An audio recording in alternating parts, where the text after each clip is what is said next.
Queen Elizabeth I, the Virgin Queen. History tells us she ruled alone, married to her country. But was there one man she truly loved? His name was Robert Dudley, her childhood friend. Their intense, lifelong bond became the biggest scandal of the Tudor court. And just when it seemed they might finally marry, Dudley's wife was found dead at the bottom of a staircase. Was it a terrible accident? Or was it a murder, clearing the path to the Queen's bed? Let's unravel the secrets of this forbidden love and the mystery that nearly cost Elizabeth her throne. Their story doesn't start in a grand palace, but in the schoolrooms of their youth. 3.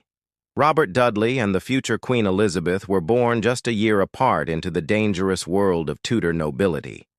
He later said their friendship started before she was even 8, a bond formed long before the crown came between them. They shared tutors, like the famous scholar Roger Ascham, and a passion for riding and hunting. Robert's father, John Dudley, was one of the most powerful men in England, which meant Robert and Elizabeth were always in the same orbit. But their connection was truly forged in fire. After King Edward VI died in 1553, Robert's father made a disastrous play for the throne that failed spectacularly. He was executed for treason, and Robert was thrown into the Tower of London, condemned to die. In a cruel twist, he was soon joined by his childhood friend. Queen Mary, now on the throne, suspected her Protestant sister Elizabeth of plotting against her and had her locked away in the very same fortress. Trapped inside those cold stone walls, facing the executioner's axe, their friendship became a lifeline. While stories of secret meetings are probably exaggerated, that shared terror created an unbreakable link between them. Robert was eventually pardoned. He even sold off some of his own land to help Elizabeth when she was struggling for money under Mary's reign, a sacrifice she'd never forget. They had faced death together, and that experience would bind them for life. November 1558. Queen Mary is dead. At 25 years old, Elizabeth is Queen of England. And one of her very first acts? She summons Robert Dudley. Before she's even formally crowned, he's by her side, and she gives him the intimate role of Master of the Horse. This wasn't just some fancy title.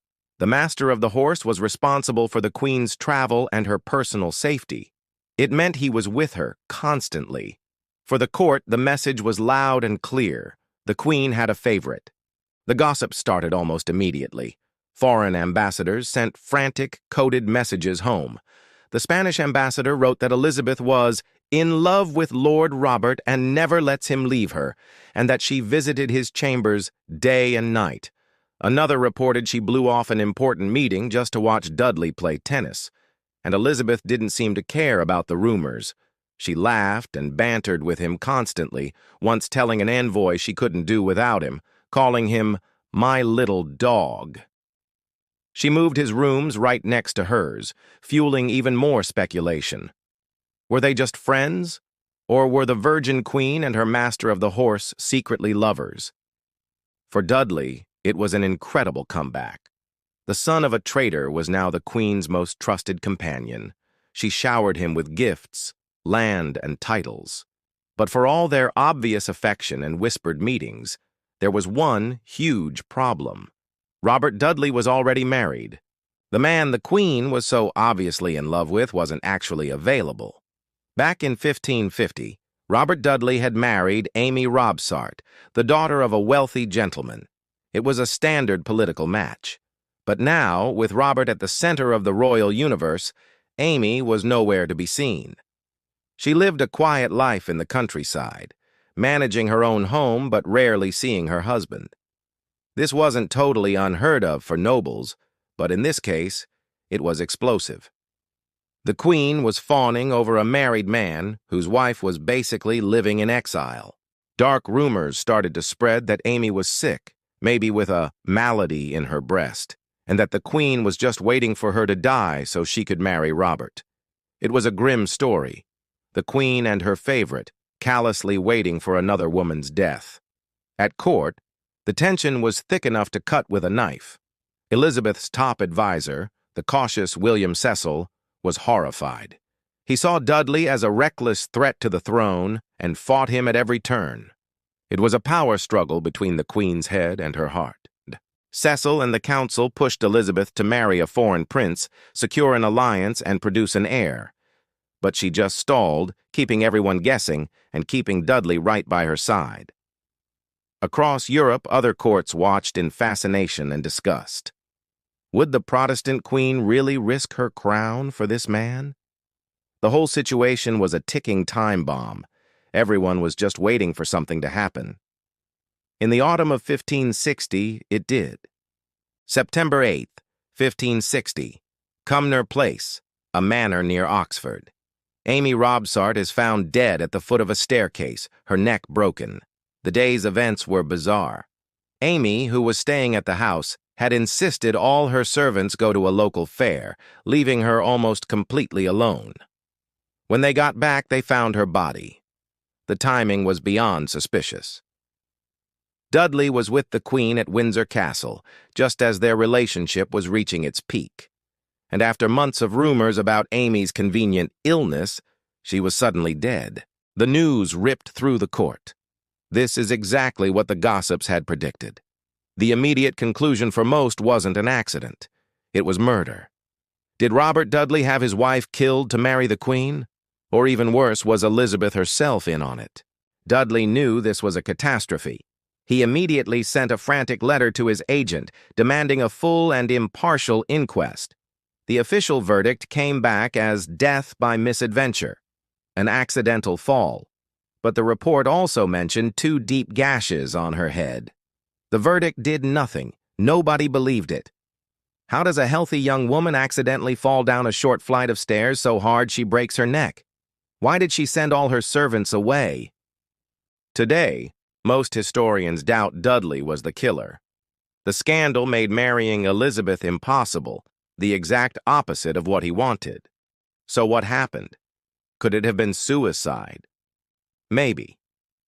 Another theory points to breast cancer, which could have spread to her bones, making them so brittle that even a small tumble could have been fatal. That malady in her breast, the Spanish ambassador mentioned, suddenly sounds very real. Some even wonder if a political enemy, like William Cecil, could have orchestrated it to ruin Dudley for good. But in 1560, none of that mattered. The only thing people saw was a dead wife and an ambitious husband. The dream of Robert and Elizabeth getting married died right there with Amy. Amy Robsart's death changed everything. Marrying Robert Dudley was now unthinkable for Elizabeth. To do so would have confirmed the ugliest rumors and amounted to political suicide. Her chief advisor, William Cecil, basically threatened to quit if she even considered it. The scandal would follow Dudley for the rest of his days. But even though their marriage was off the table, Elizabeth just couldn't let him go. Their bond was too deep. In 1562, Elizabeth got smallpox and thought she was dying. Her last request to her council? Make Robert Dudley protector of the realm after she was gone. She even swore on her life that nothing unseemly had ever happened between them. Luckily, she recovered. But then she came up with another wild plan.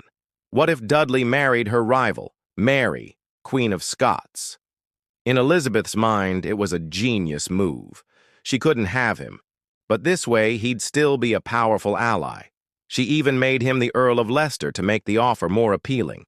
Mary predictably scoffed at marrying her rival's horsekeeper, and Dudley didn't want to marry anyone but Elizabeth anyway. Their relationship became a strange public dance. Elizabeth would entertain foreign suitors, while Dudley remained her closest friend. They had secret nicknames. She called him her eyes in private letters. He tried to make her jealous, but it was no use. Elizabeth was resolved. She would be married to England, and England alone. The question was, had the affair really ended, or had it just gone deeper underground? Years went by. The scandal cooled down, but the dynamic between Elizabeth and Dudley was set. He was her rock, but he would never be her husband. By the 1570s, it seems Robert had finally accepted this, and his attention shifted to someone else, the Queen's own cousin, Lettice Knollys. Lettice was a force of nature. She was the great-grandniece of Anne Boleyn, looked uncannily like the Queen, and had a fiery personality to match. After her first husband died, she and Dudley began a secret affair.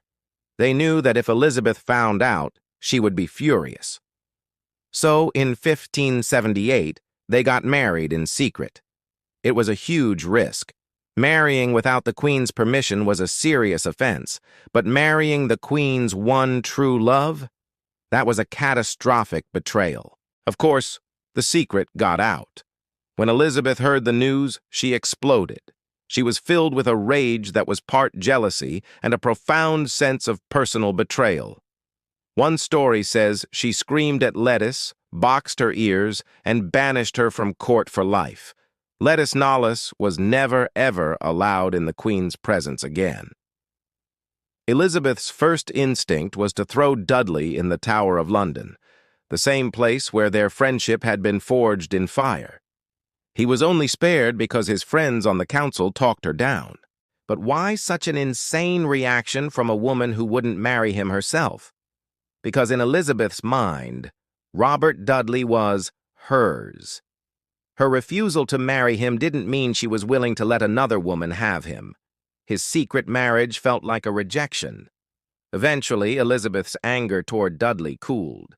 She couldn't stand being without him, and he was eventually welcomed back. Their friendship endured.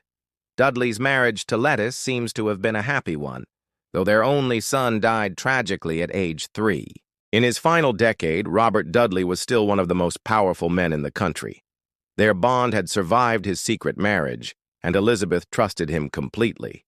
That trust was on full display in the summer of 1588. As the Spanish Armada sailed for England, Elizabeth put Dudley in charge of her entire land army. At Tilbury, when she gave that legendary speech to her troops, Robert Dudley was right there, walking beside her horse, the ultimate symbol of his loyalty. After England's incredible victory over the Armada, he and the Queen were inseparable. But Dudley's health was failing, possibly from stomach cancer or malaria. In late August of 1588, he set off to take the healing waters at Buxton. On the way, he stopped and wrote a letter to his Queen. It was the last one he would ever write. The letter isn't about war or politics. It's from a man to the woman he'd loved his whole life. He's worried about her health, writing, "I most humbly beseech your majesty to pardon your poor old servant to be thus bold in sending to know how my gracious lady doth." He signs off as your majesty's most faithful and obedient servant. A week later, on September 4th, Robert Dudley was dead. The news shattered Elizabeth. She was so overcome with grief that she locked herself in her rooms for days, refusing to see anyone. Her advisors eventually had to break down the door. The story of Elizabeth and Robert Dudley isn't a simple romance. It's a complicated mix of real love, raw ambition, political survival, and a loyalty that lasted a lifetime. They could never marry. The scandal of Amy's death made sure of that. Were they ever actually lovers? That's a secret they took to their graves. Elizabeth swore they weren't, but the sheer intensity of their bond has fueled speculation for more than 400 years. What we know for sure is that Robert Dudley was the love of her life. He was her childhood friend, her favorite courtier, her most trusted advisor. For a queen who was so often isolated by her own power, he was the one person who knew her as a woman, not just a monarch. His death left a hole in her life that was never filled. Years later, when Elizabeth herself died in 1603, her attendants found a small box by her bed, filled with her most precious keepsakes. Inside was the last letter she had ever received from Robert Dudley. And in her own fading handwriting, she had written across it, his last letter. For 15 years she had kept his final words right by her side, the last piece of the forbidden love that defined her heart and her reign. If you found this look into the secret lives of the Tudors fascinating, make sure you subscribe to our channel and click the notification bell so you don't miss our next story. And we want to know what you think in the comments. Was Amy Robsart's death an accident, a suicide, or a murder? Let us know your theories down below. Thanks for watching.